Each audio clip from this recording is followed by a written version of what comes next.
Hello friends, welcome to IT index. आज के video में हम लोग बात करने वाले हैं विंडोज सर्वर के अंदर बैकअप एंड रिस्टोर टूल किस तरीके से काम करता है। क्योंकि जब विंडोज बेस इंफ्रा के बारे में बात करोगे, एक्टिव डायरेक्टरी इंफ्रा के बारे में बात करोगे, तो प्रीवियस में हम लोग बात कर चुके हैं इन डिटेल कि primary domain controller, additional domain controller, multiple sites पे एडिशनल डोमेन कंट्रोलर्स का जो एक नेटवर्क होता है वो किस तरीके से सेटअप करते हैं, और मल्टीपल साइट्स के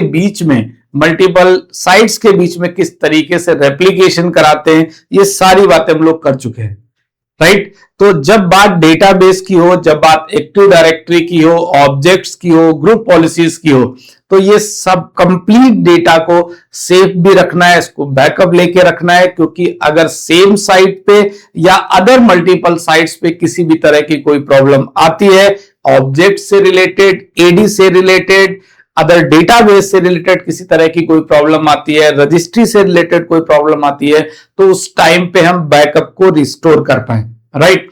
तो इस तरीके से देखा जाए तो माइक्रोसॉफ्ट के अंदर विंडोज सर्वर बैकअप के नाम से एक टूल प्रेजेंट है। उस टूल को यूज करके हम लोग कंप्लीट सर्वर का बैकअप ले सकते हैं, राइट, और सिस्टम का बैकअप ले सकते हैं। उसके बाद बेयर मेटल का बैकअप ले सकते हैं। मतलब बैकअप के मल्टीपल टाइप हैं कि किस बैकअप को किस पर्पस के लिए यूज करना है और वो बैकअप क्यों लेना है, राइट। इन सभी पॉइंट्स पे बात करेंगे, ठीक है।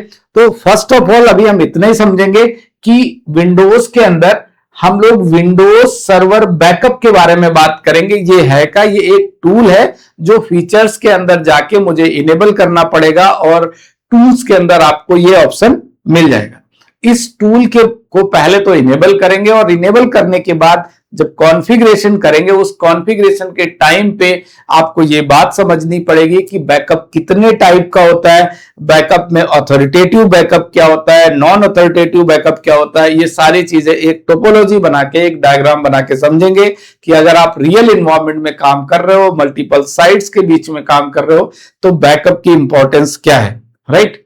देखो ध्यान से, तो जैसे बैकअप करते क्यों हैं, तो डेटा प्रोटेक्शन के लिए शेड्यूल्ड बैकअप कर सकते हैं। क्योंकि अब बैकअप शेड्यूल किया जा सकता है कि एक टाइम पे, जिस टाइम पे बहुत सारा ट्रैफिक नहीं है, उस टाइप पे आपने बैकअप शेड्यूल कर दिया। आपको ध्यान होगा कि जब हम लोगों ने मल्टीपल साइट्स के बीच में जो ऑब्जेक्ट्स का रेप्लिकेशन हो रहा था उसको भी शेड्यूल किया था, और ये तक शेड्यूल कर सकते थे कि वहां पर क्या बैंडविड्थ यूज करें रेप्लिकेशन के टाइम पे। क्योंकि एक टाइम पीरियड पे अगर यूजर लॉगिन नहीं है, उस टाइम पीरियड पे आपकी बैंडविड्थ फ्री है, तो आप अपनी मैक्सिमम बैंडविड्थ दे सकते हो।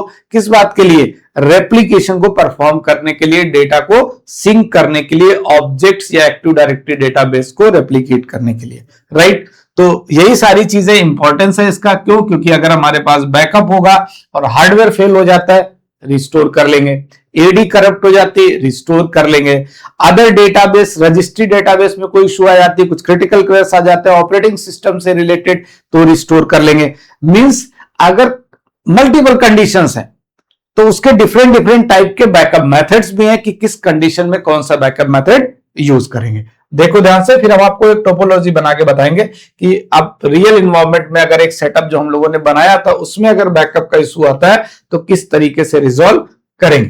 पहले इस बात को समझिए कि विंडोज सर्वर बैकअप, इसको बोलते हैं WSB, राइट। सिंपल है, built in backup and recovery tool. Windows के अंदर हमारा बिल्ट इन का मतलब यही होता है कि विंडोज ऑपरेटिंग सिस्टम के अंदर, सर्वर ऑपरेटिंग सिस्टम के अंदर ये already as a tool present है, हमें इसको केवल ऐड करना है, आफ्टर दैट बैकअप ले सकते हैं, ठीक। बिल्ट इन का मतलब ही, व्हाई बैकअप इज क्रिटिकल, तो ऑब्वियस सी बात है, प्रोटेक्ट्स अगेंस्ट हार्डवेयर फेल हो गया, यही बात कर रहे थे। एक्सीडेंटल डिलीशन, अचानक फोल्डर था, ग्रुप था, उसको डिलीट कर दिया, ऑब्जेक्ट डिलीट हो गया, तो उस कंडीशन में क्या करोगे? रिस्टोर करना पड़ेगा।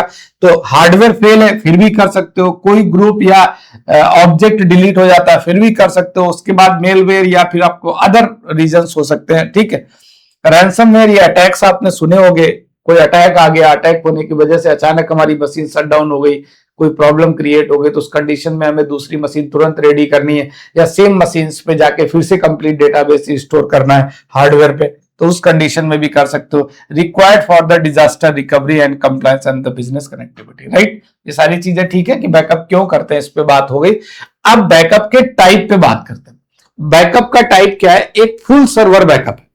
अब फुल सर्वर बैकअप क्या होगा, राइट? एक फुल सर्वर बैकअप है, एक सिस्टम स्टेट बैकअप है एंड एक बेयर मेटल बैकअप है। अब आप तीनों के डिफरेंस को डिटेल से समझिएगा और अच्छे से तो क्लियर हो गया।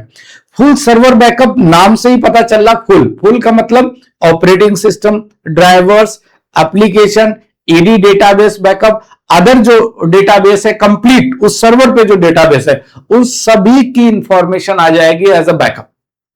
ठीक, लेकिन वही बात है कि अगर आपने फुल डेटा सर्वर का बैकअप लिया है तो उस बैकअप को रिस्टोर करना है तो उस टाइम पे थोड़ा टाइम लगेगा कंप्लीटली बैकअप को रिस्टोर करने में, क्योंकि उसमें operating system, multiple services, AD, everything है, राइट? बट कंडीशन डिपेंड करता है कि हो सकता है कि आपके पास इतना टाइम ना हो, आपको इतना डाउन टाइम ना मिले कि आप फुल बैकअप को रिस्टोर कर सको। तो उस टाइम पे ये हो सकता है कि पहले मशीन स्टार्ट कर लो, पहले एडी का बैकअप रिस्टोर कर लेते हैं and after that other database कर लेंगे। तो उस कंडीशन में एक बैकअप होता है जिसको हम लोग बोलते हैं bare metal backup. Bare metal backup में एक एडवांटेज है क्या, कि आपने सबसे पहले operating system, driver, applications, AD, ये डेटाबेस जो है इसको आपने क्या कर लिया, रिस्टोर कर लिया। ऑब्जेक्ट्स मींस जो यूजर्स हैं वो इजिली लॉग इन कर पाए, उनके लिए बहुत ज्यादा डाउन टाइम ना मिले। आफ्टर दैट जो रिमेनिंग बैकअप है, डेटाबेस का बैकअप, वो आपने रिस्टोर कर लिया, राइट? तो ये हो गया आपका बेयर मेटल बैकअप। मतलब फुल वाला मैंने बताया तो टाइम टेकिंग था, बट बेयर मेटल के अंदर आपको कम डाउन टाइम मिला है, मतलब डाउन टाइम कम रहेगा। आपने फटाफट मशीन को रेडी किया और रेडी करने के बाद बाकी जो कंप्लीट डेटाबेस है, अदर डेटाबेस, उसको बाद में रिस्टोर कर लिया। ऑब्जेक्ट्स को लॉगिन करने में किसी भी तरह की प्रॉब्लम नहीं हुई, क्योंकि एडी डेटाबेस रनिंग में आ गया था जब आपने रिस्टोर किया था। तो लेकिन जो थर्ड बैकअप है उसको बोलेंगे हम system state backup.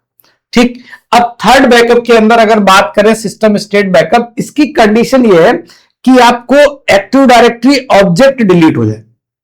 Active directory के अंदर कोई